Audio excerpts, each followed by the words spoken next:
The air in Leavenworth, Washington was heavy that morning, though no one could have imagined just how much. On the outskirts of this quiet town, where the mountains stand like silent witnesses, a grim discovery shook the community to its core. The body of Travis Decker, believed found near the same area where a brutal triple murder had taken place. Imagine the chilling thought. Someone lives among us. Someone could be walking the same streets. Someone whose actions shattered lives. And for years, no one saw it coming. How did we let this happen? How could a tragedy of this scale unfold right under our noses? And yet, here we are, left to piece together the fragments of a nightmare that, in hindsight, might have been preventable. Travis Decker's disappearance had haunted the community long before his body was discovered. People whispered questions that had no answers, and law enforcement chased leads that went cold too quickly, as if the case was slipping through the fingers of those sworn to protect. What makes the story even more disturbing is the proximity of his body to the site of a triple murder, a location that had been thoroughly investigated, fenced off, and spoken about in hushed tones among locals. The connection is almost too close, too precise, as if the perpetrator wanted to taunt the system, to challenge the very idea that justice could prevail. And in that challenge, society failed. Not just once, but repeatedly.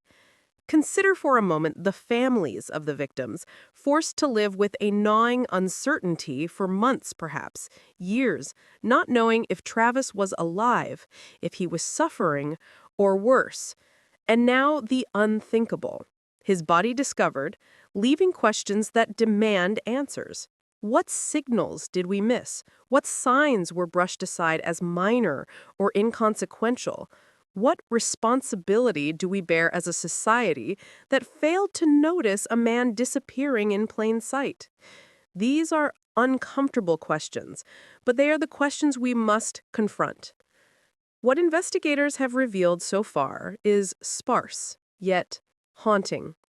Travis's body was discovered in an area only a few miles from where 3 other victims were found, under circumstances that still baffle experts.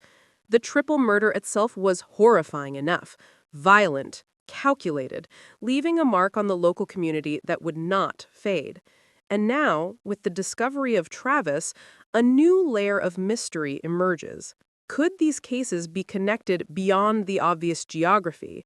Could the same hand that orchestrated one tragedy be responsible for another?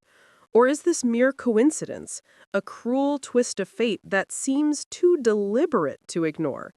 And in that challenge, society failed, not just once, but repeatedly.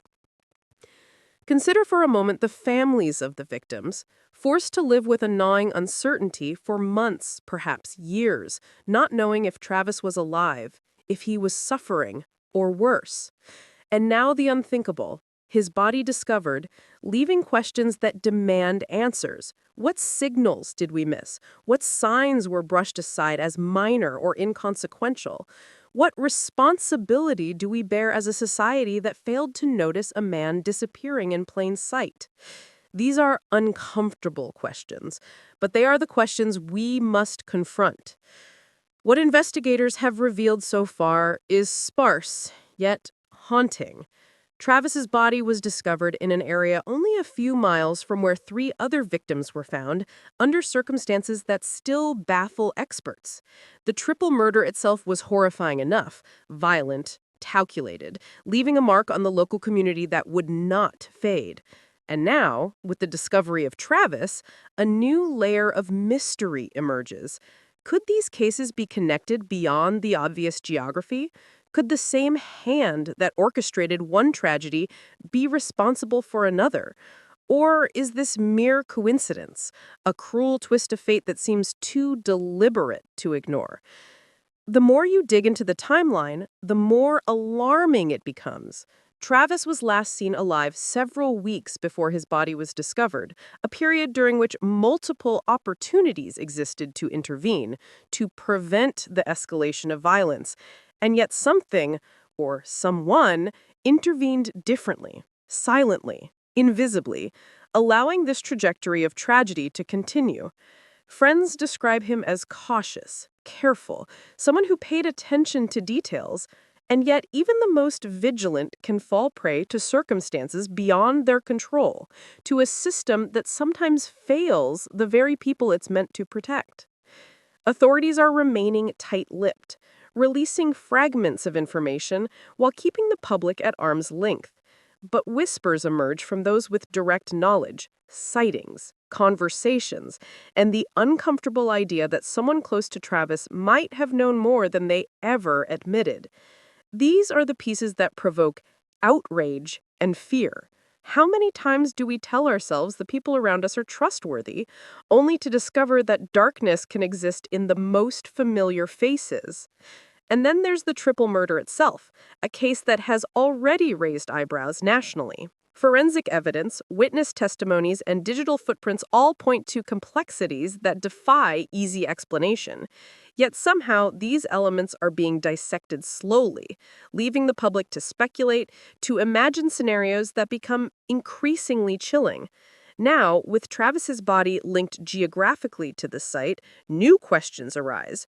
Was his death planned as part of a larger scheme? Or was it a tragic coincidence that only amplifies our fear and guilt as a community? The story doesn't stop here. Each revelation exposes new inconsistencies, each lead sparks debate, and each statement from authorities leaves the door open to speculation. In fact, social media has become an unlikely arena for amateur detectives, some piecing together timelines from public records, others speculating on motives and relationships. The intensity of public curiosity mirrors the frustration of law enforcement. Everyone has questions, no one has answers, and in that void, conspiracy and controversy thrive, as does a sense that justice has yet to catch up with reality. Local residents recall the day Travis disappeared with eerie precision. Some report seeing strange vehicles on back roads, unfamiliar faces in familiar neighborhoods, and patterns that seemed out of place but were dismissed at the time. Others speak of unnerving silences, phone calls unanswered, and the feeling that something was off but could not be articulated. These observations, trivial when taken individually, now coalesce into a haunting narrative, one that gnaws at the conscience. Did anyone see it coming? And if they did they act in time? The investigation continues and new angles emerge almost daily. Digital records show movements that contradict witness statements. Financial trails suggest interactions with people of interest. Phone and social media activity may hold keys to a timeline that the public has yet to piece together. And the most alarming possibility of all, what if the answers, the true answers, lie in places no one is willing to look? What if the ultimate responsibility doesn't rest solely on the perpetrator, but on a collective failure of neighbors, institutions, and systems designed to protect us? Stay with us as we explore the unspoken stories, the overlooked clues, and the angles that might change everything we think we know about this case. We will examine the investigators' findings, but also the perspectives of those who knew Travis, who lived in fear, who witnessed anomalies that were dismissed too quickly. The connections between his disappearance and the triple murder, the timing of each event, and the subtle signs of planning that might have gone unnoticed will all be scrutinized. As we delve deeper, we will encounter uncomfortable truths about the nature of violence in our communities, about the vulnerabilities we often ignore, and about the moral responsibility we all share when tragedies like this occur. We will question assumptions, challenge official narratives, and explore the human element behind the headlines. Every testimony, every overlooked piece of evidence, and every conflicting account adds to the unsettling picture of what happened to Travis Decker and why it matters far beyond the borders of Leavenworth. We invite you to stay with us, to subscribe, and to engage with each development as it unfolds, because this story is far from over. What we uncover may disturb, it may provoke outrage, and it will certainly challenge the way we think about safety, responsibility, and the fragile line between normalcy and tragedy. And as we continue to follow the investigation, each revelation will force us to confront difficult questions. Could this have been prevented? Who knew what and when?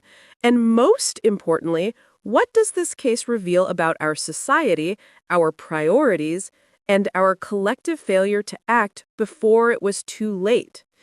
This is a story about loss, suspicion, and unanswered questions, a story that refuses to let us look away. It is about Travis Decker, about the victims of the triple murder, and about a community left grappling with the weight of what might have been done differently. And as we dig deeper,